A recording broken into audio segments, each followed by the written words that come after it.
গলাচিপায় অবৈধ ইটভাটার মালিক ভূমিদস্যু খলিল শিকদারের বিরুদ্ধে গরিব অসহায় পরিবারের মানববন্ধন। গাজী জুবায়ের হোসেনের ক্যামেরায় পটুয়াখালী থেকে আমাদের স্টাফ রিপোর্টারের পাঠানো তথ্যচিত্রে থাকছে বিস্তারিত।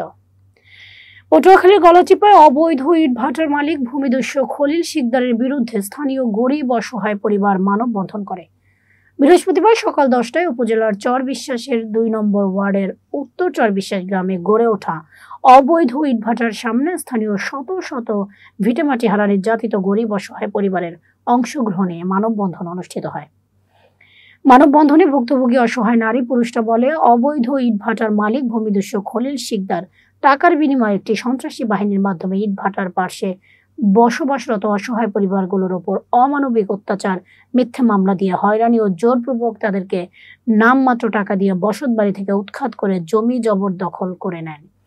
ইতিমধ্যে অসহায় পরিবারের ব্যাপক ক্ষতি সাধন করে। এতে ক্ষতিগ্রস্ত হয় কালাম, ওয়াহিদুল হাওলাদার, জাকির চৌধুরী, রশিদ চৌধুরী, আফজাল শিকদার, আলমগীর হাওলাদার, সবুজ হাওলাদার, নূর ইসলাম হাওলাদার, নূরজাহান বেগম সহ অনেক পরিবার। মানববন্ধনে ভুক্তভোগী অসহায় পরিবারের দাবি, অবৈধ ইটভাটা পুনরায় চালু করতে না পারে ভূমিদস্যু খলিল। জবরদখল করে নেওয়া জমি দ্রুত ফেরত পাওয়ার জন্য সরকারের কাছে দাবি জানায় তারা। আমার জমিনে কোনে 12 কারা জমি দখলে লইয়ে গেছে। আজ পর্যন্ত জমি দখলে আমি নিতে পারি নাই। গ্রামের মেম্বার চেয়ারম্যানে বইয়া সালিশি করে কাগজ দেখকে আমার রোদার দেখকে হেরা পিডার দিয়ে গেছে। খলিল শিকদার, ভূমিদস্যু খলিল শিকদার এই আমাদের এই জায়গা জমি সব দখল করে রাখছে। আমার জমিটা আমার বুঝছাই সমস্যা, আমার জমিটা আমি বুঝছাই। খলিল শিকদার একজন গরিব মানুষ, অসহায় দরিদ্র, তার জমি দখল করিয়া সে ব্রিক ফিল করছে এবং গরুর ফার্ম করছে। এখানে খলিল শিকদার অবৈধভাবে ইটভাটা চালায়।